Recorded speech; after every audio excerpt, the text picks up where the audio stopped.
I sing the goodness of the Lord that filled the earth with food. He formed all creatures with his word and then pronounced them good.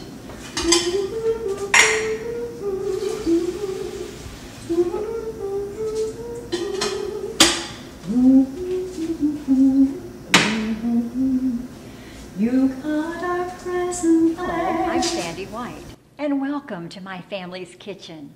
Before we start on some delicious meal ideas, would you please join me for some time in God's Word? Today I'm looking at Psalm 23, that beloved old psalm that most of us have known since our childhood that begins, "The Lord is my shepherd, I shall not want." And in verse 5 it says, "You prepare a table for me in the presence of my enemies." Years ago I read a book by Philip Keller entitled "A Shepherd Looks at Psalm 23." In there he explained that this verse meant that a shepherd would go out into a field and carefully look to make sure there were no poisonous plants that would harm his flock. Also, he would be looking for lush green grass that would nourish them. In addition, he would be looking for clean, pure water to quench their thirst. Let's go in the kitchen together today and prepare a table for our families. We're going to start with a breakfast that is both delicious and nutritious. I've started by cutting up some fresh peaches. Into our bowl. Into that we're going to add some freshly chopped white pineapple, a few beautiful raspberries, some strawberries, some bananas, and some blueberries. Now, we simply stir this up gently, and we're going to spoon them into our serving dish. Isn't that pretty? Look at all the colors. You know, the thing I appreciate and admire about the Lord so much is that He's so creative. Look at all these different colors, not to mention the tastes and the textures. The reason we're using these particular fruits is because these very colorful fruits are absolutely packed with antioxidants that are very healthful for you, not to mention absolutely delicious. And then we're going to top it with a yogurt sauce. You can buy yogurts that are flavored, but I'm using an organic plain yogurt right now, to which I'm going to add some maple syrup,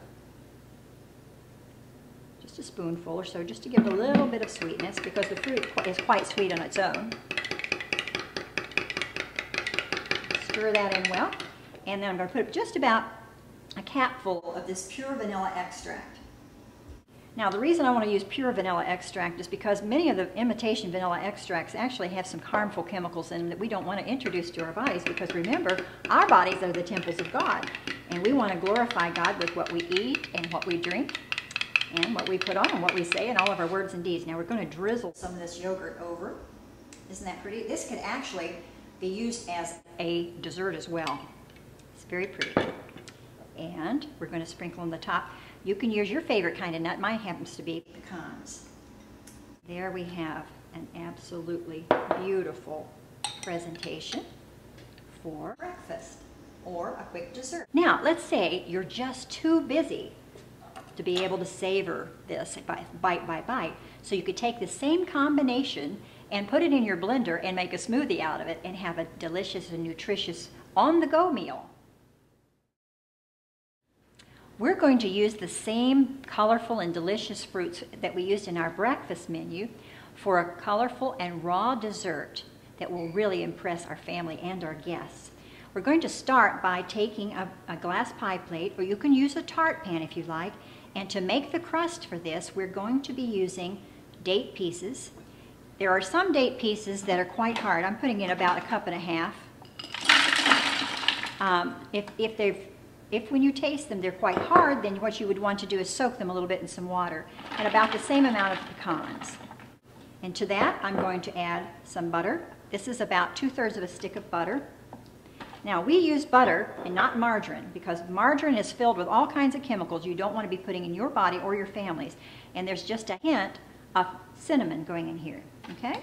So we'll close this and give it a chop until we have it blended into a fine crumb, and then we're going to press it into the pie plate.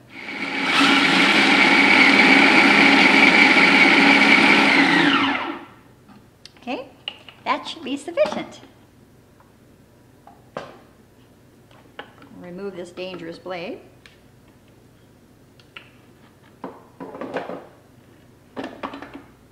We're just going to pour this into our pie plate. This is the part of cooking my granddaughter enjoys so much, you know, getting your hands into the food. Make sure you wash your hands really good. But we're going now to press this into the pie plate. We're just going to try to even it out all over and come up the sides with it. If you're using a springform pan or a little tart pan, same procedure. You just press into the bottom first, and then we're going now to press this into the pie plate. We're just going to try to even it out all over and work it up the sides. Make sure you're not leaving any holes though, because there's a little sauce that we're going to put on these fruits after we get the crust finished that will leak through the bottom and make your crust get soggy. There's a reason I'm using this type of crust. Some people are allergic to grains, and well, you have to also watch for allergies to nuts. But someone that, for example, had a wheat allergy could still eat this dessert and enjoy it. And there's another reason we're using dates and nuts. The dates are sweetening the crust, and the nuts are giving us the protein that we need to add to all the sweetness of the fruit to make us have a little bit more balanced meal here. Okay, I've got that sufficiently pressed in. Whoops, little gap right there. So I'm going to close up any little gaps. Good to hold it up to the light sometimes and see if you just see any holes. And now I'm going to stick this in the oven, and in 15 minutes we'll take it out and let it cool.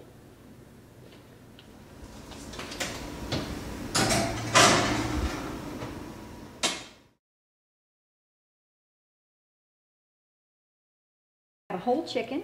This is a grass-fed, all-natural chicken that has been well washed and patted dry. And one of the first things I'm going to do is I'm going to show you how to loosen the skin on this chicken. This is called garlic chicken, and you'll know why in just a moment. First, we just slide your fingers. You see the back opening of the chicken here, the skin is loose, and you can just slide your finger in here and loosen it from the meat underneath so that the chicken is wearing its skin loosely.